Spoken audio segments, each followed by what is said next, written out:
நம்ம எல்லாருக்குமே ஒரு டவுட் இருக்கும். ஆஸ் எ கிறிஸ்டியனாகவே இருந்தாலுமே நம்ம எல்லாருக்குமே ஒரு டவுட் இருக்கும். நம்ம சர்ச்சுக்கு போனாலும் சரி, எங்கே போனாலும் ஒரு பெரியவங்களெல்லாம் பார்த்தா எல்லாருமே என்ன கேட்பாங்க நம்மளை? பைபிள் படிச்சிங்களா, பைபிள் படிச்சிங்களா, பைபிள் படிச்சிங்களா அப்படின்னு சொல்லிட்டு. ஏன் பைபிள் படிக்கணும்? ஏன் அதனால் அதனுடைய இம்பார்ட்டன்ட் என்ன? அதற்கான செய்தி தான் இன்னைக்கு ஆண்டவர் உங்களோட பேச போகிறார்.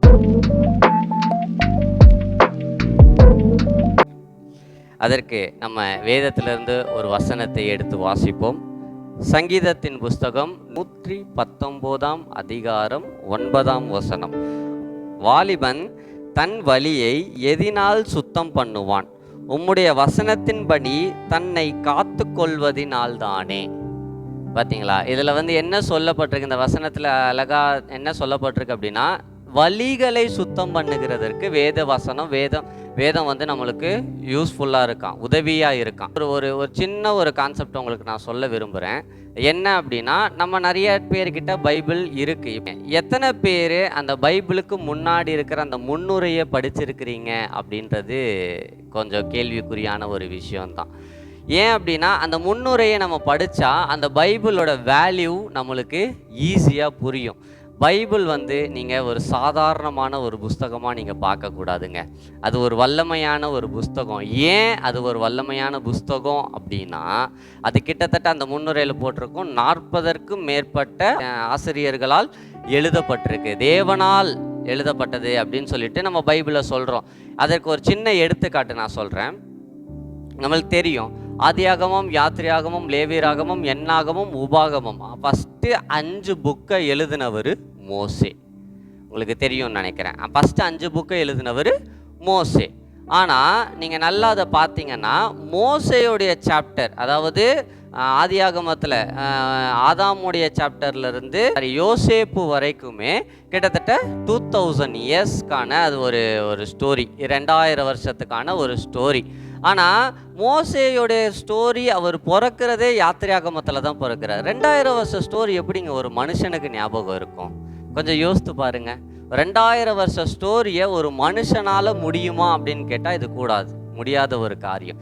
அதனால தான் இது தேவனால் எழுதப்பட்ட ஒரு புத்தகம் அப்படின்னு சொல்லிட்டு நம்ம அநேக தீர்க்கதரிசிகள், அநேக ஆசாரியர்களை கொண்டு தேவன் இந்த பைபிளை எழுதி நம்முடைய கரத்தில் கொடுத்துருக்கிறார். பைபிளோட வேல்யூ நம்மளுக்கு தெரிஞ்சுது அப்படின்னா நம்ம அதை ஒரு பொக்கிஷமாக தான் நம்ம பார்ப்போமே தவிர, அதை ஒரு அற்பமாக ஒரு அலமாரியில் இருக்கிற ஒரு புஸ்தகமாகவோ, மற்ற புஸ்தகம் மாதிரி இதுவோ ஒரு புக்கு தானே அப்படின்ற மாதிரி இதை நம்ம பார்க்க மாட்டோம்.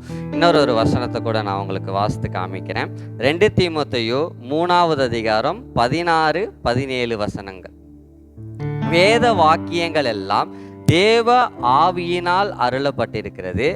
தேவனுடைய மனுஷன் தேறினவனாகவும் எந்த நற்கிரியைகளை செய்ய தகுதி உள்ளவனாகவும் இருக்கும்படியாக அவைகளை உபதேசத்துக்கும் கடிந்து கொள்ளுதலுக்கும் சிட்சித்தலுக்கும் நீதியை படிப்பித்தலுக்கும் பிரயோஜனம் உள்ளவர்களாய் இருக்கிறதா. நான் சொன்னது உங்களுக்கு இப்போ புரியும்னு நினைக்கிறேன். வேத வாக்கியங்கள் எல்லாம் தேவ ஆவியினால் அருளப்பட்டிருக்கிறது. அப்போ இதில் எழுதியிருக்கிற ஒவ்வொரு வசனமும் ஆவியானவருடைய உதவியினால் எழுதப்பட்ட ஒரு வசனங்க. அதனால தான் பைபிளுடைய வேல்யூ உங்களுக்கு புரியணும் அப்படின்னு சொல்லிட்டு ஆவியானவர் இன்னைக்கு உங்களோட பேசி கொண்டு இருக்கிறார். நான் சின்ன வயசில் சர்ச்சுக்கெலாம் போகும்போது பாஸ்டர்ஸ் ப்ரீச் பண்ணும்போதெல்லாம் எனக்குள்ளேயே ஒரு கேள்வி இருக்கும். அந்த பைபிள் உங்களுக்கு வழிகாட்டும். நீங்கள் இக்கட்டான சூழ்நிலையில் எங்கே போகிறதுன்னு தெரியாமல் இருக்கும்போது பைபிள் படிங்க, பைபிள் உங்களுக்கு உதவி செய்யும். எனக்குள்ளேயே அந்த கேள்விலாம் இருந்திருக்கு. என்னடா இது பைபிளை படிக்க சொல்கிறாங்க, அதுக்கும் இதுக்கும் என்ன சம்மந்தம் இருக்குது? நம்ம வழியே போகிறதுக்கு பைபிள் எங்கே உதவும்? இது எப்பயோ எழுதின ஒரு புஸ்தகம் தானே யோசித்த காலங்கள் உண்டு. ஆனால் இன்னைக்கு எல்லாவற்றிற்கும் இந்த வேத புஸ்தகம் தான் எனக்கு உதவியாக இருக்குதுங்க. அந்த வேத புஸ்தகம் தாங்க இன்னைக்கு எனக்கு வழிகாட்டியாக இருக்குது. ஒரு வசனத்தை உங்களுக்கு வாசித்து காமிக்கிறேன். யோசுவா எழுதின புஸ்தகம் 1 அதிகாரம் 8 வசனம். இந்த நியாயப்பிரமாண புஸ்தகம் உன் வாயை விட்டு பிரியாதிருப்பதாக, இதில் எழுதியிருக்கிறவைகளின்படி எல்லாம் நீ செய்து கவனமாயிருக்கும்படி இரவும் பகலும் அதை தியானித்து கொண்டு இருப்பாயாக. அப்பொழுது நீ உன் வழியை வாய்க்க பண்ணுவாய், அப்பொழுது புத்திமானாய் நடந்து கொள்வாய். நம்ம பைபிளில் இருக்க ஒவ்வொரு கேரக்டரையும் நம்ம ஒரு இன்ஸ்பிரேஷனாக, ஏன் மற்ற கேரக்டர்லாம் கூட விடுங்க, ஆண்டவராகிய இயேசு கிறிஸ்துவோடைய அந்த சுவிசேஷ புஸ்தகம், அந்த 4 புஸ்தகத்தை படித்தாலே நம்மளுக்கு லிட்ரலி சொல்ல போனால் இந்த உலகத்தில் எப்படி வாழணுன்றது தெரியலை. அதை எப்படி வாழணுன்றது தெளிவாக அழகாக ஆண்டவராக இயேசு கிறிஸ்து நம்மளுக்கு ஒரு ரோல் மாடலாகவே வாழ்ந்து காமிச்சிட்டு போயிருக்கிறார். ஆனால் வேதத்தின்படி நம்ம அந்த ஒரு வேத ஞானத்தோடு நம்ம நடந்து கொள்ளும்போது, வேத வாசத்தோடு நம்ம நடந்து கொள்ளும்போது நம்மளுக்கு முதலாவது ஒரு பொறுமையை ஆண்டவர் கற்றுக் கொடுப்பார். நிறைய விஷயத்தில் ஒரு பேஷன்ஸை ஆண்டவர் கற்றுக் கொடுப்பார். நம்மளுக்கு பொறுமையாக இருக்கும் பொழுது நம்மளுக்கு அநேக காரியங்கள் நம்மளுக்கு புரியும். இப்போ ஒரு ப்ராப்ளம் அப்படின்னாலே, அதாவது உலகத்தின்படி சொல்லுவாங்க, எடுத்தோம் கவுத்தோன்னு ஒன்று செய்ய முடியாது அப்படின்னு சொல்லிட்டு. அப்போ பொறுமையாக உட்காந்து ஒரு விஷயத்தை யோசிக்கணும். இன்றைக்கி நம்ம நிறைய பேருக்கு பொறுமை இல்லை. அந்த பொறுமையை இந்த வேதம் கற்றுக் கொடுக்கிறது. இந்த உலகத்தில் எப்படி வாழணும் என்பதை இந்த வேதம் கற்றுக் கொடுக்குதுங்க. அதாவது இந்த உலகத்தில் எப்படிலாம் நம்ம சர்வே பண்ணணும், அதாவது உலகம் நம்மளை சுற்றி இருக்கிற எல்லாருமே நம்மளுக்கு நல்லவங்களாக இருப்பாங்களா, எல்லாருமே நம்மளுக்கு உதவி செய்கிறவங்களா இருப்பாங்களா, எல்லாருமே நம்மளை உயர்த்துறவங்களா போற்றுகிறவங்களா இருப்பாங்களான்னு கேட்டால் அது கேள்விக்குரிய. எல்லாருமே, அதாவது மனுஷனின் இருதயம் ஒரு சிச்சுவேஷனில், இப்போ ஃபார் எக்ஸாம்பிள் ஒருத்தவங்களுக்கு நீங்கள் ஹெல்ப் பண்ணுறீங்க, திரும்பி அவங்க உங்களுக்கு ஹெல்ப் பண்ணணுன்ற எக்ஸ்பெக்டேஷன்ஸ் நம்ம நிறைய பேருக்கு இருக்கும். இப்போ எனக்கு ஒருத்தர் ஹெல்ப் பண்ணுறாரு அப்படின்னா, நாளைக்கு அவருக்கு ஒரு ப்ராப்ளம் இந்த பிரதர் உங்களுக்கு ஹெல்ப் பண்ணுவார், எனக்கு ஹெல்ப் பண்ணுவாருன்ற ஒரு எதிர்பார்ப்போட தான் இன்னைக்கு மனுஷனுடைய உதவியாக இருக்கட்டும், அன்பாக இருக்கட்டும், எல்லாமே ஒரு எக்ஸ்பெக்டேஷனோட தான் இருக்குது. இப்போ அந்த எதிர்பார்த்த அந்த அன்போ, அந்த எதிர்பார்த்த அந்த விஷயமோ நம்மளுக்கு கிடைக்கல அப்படின்னா நம்மளுக்கு அது ஏமாற்றத்தை தான் தரும். அப்போ நிறைய விஷயத்தில் நம்மளுக்கு பொறுமை வேணும்.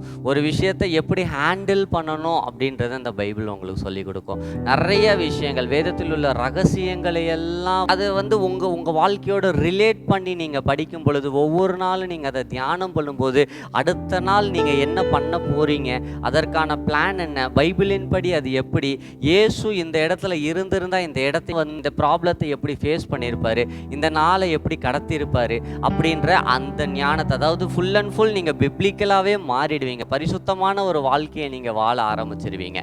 நான் உங்களுக்கு ஒரு சின்னதாக ஒரு டிப்ஸு மட்டும் சொல்லிவிட்டு நான் முடிச்சுக்கிறேன் இந்த வீடியோவை. நீங்கள் பைபிள் படிக்கிறதுக்கு முன்னாடி சங்கீத புஸ்தகம் 119வது அதிகாரம் 18வது வசனத்தை நீங்கள் வாசித்து ஜெபம் பண்ணிட்டு நீங்கள் பைபிள் படிச்சிங்கன்னா ரொம்ப அற்புதமாக இருக்குங்க. அந்த வசனம் என்னன்னு சொல்லிட்டு நான் வாசிக்கிறேன். உம்முடைய வேதத்தில் உள்ள அதிசயங்களை நான் பார்க்கும்படி என் கண்களை திறந்தருளும் ஆண்டவரே. அப்போ இந்த மாதிரி நீங்கள் ஒரு ஜெபம் பண்ணிட்டு, எனக்கு நான் உம்முடைய வேதத்தை நான் படிக்க போகிறேன்ப்பா, எனக்கு இதில் இருக்க மிஸ்ட்ரிஸ், இதில் இருக்க ரகசியங்களை எல்லாம் நான் பார்க்கணும், அதற்காக என் கண்களை திறந்தருளுங்க, எனக்கு இது புரியணும். நிறைய பேருக்கு இருக்கிற பெரிய ப்ராப்ளமே பைபிள் புரியலை அப்படின்றது தான். அப்போ இந்த ஒரு ஜெபத்தை பண்ணிட்டு நீங்கள் படித்து பாருங்கள், பைபிள் உங்களுக்கு சூப்பராக புரியும். உங்கள் வாழ்க்கையுடைய அடுத்தடுத்த லெவலை, அதாவது ஒரே ஒரு நிலையில் மட்டும் நீங்கள் இருக்க மாட்டீங்க, நீங்கள் அடுத்தடுத்த லெவலுக்கு உங்களை ஆண்டவர் உயர்த்த ஒரு உண்மை உள்ளவராக இருக்கிறார். இதனால தான் பைபிள் ரொம்ப முக்கியமானது அப்படின்னு சொல்லிட்டு இன்றைக்கி நான் உங்கள் முன்னாடி பேசிக்கிட்டு இருக்கேன். இது அநேகருக்கு ஆசீர்வாதமாக இருக்கும் அப்படின்னு நான் நம்புகிறேன். அநேகருக்கு இது நீங்கள் மட்டும் இந்த ஆசீர்வாதத்தை பெற்றுக்கொள்ளாமல் அநேகருக்கு இதை ஷேர் பண்ணுங்கள். அநேகருக்கு பிரயோஜனம் உள்ளதாக இந்த வார்த்தைகள் இருக்கும் என்று நான் நம்புகிறேன். ஆண்டவராகிய இயேசு கிறிஸ்துவின் நாமத்தில் ஆமென். God bless you.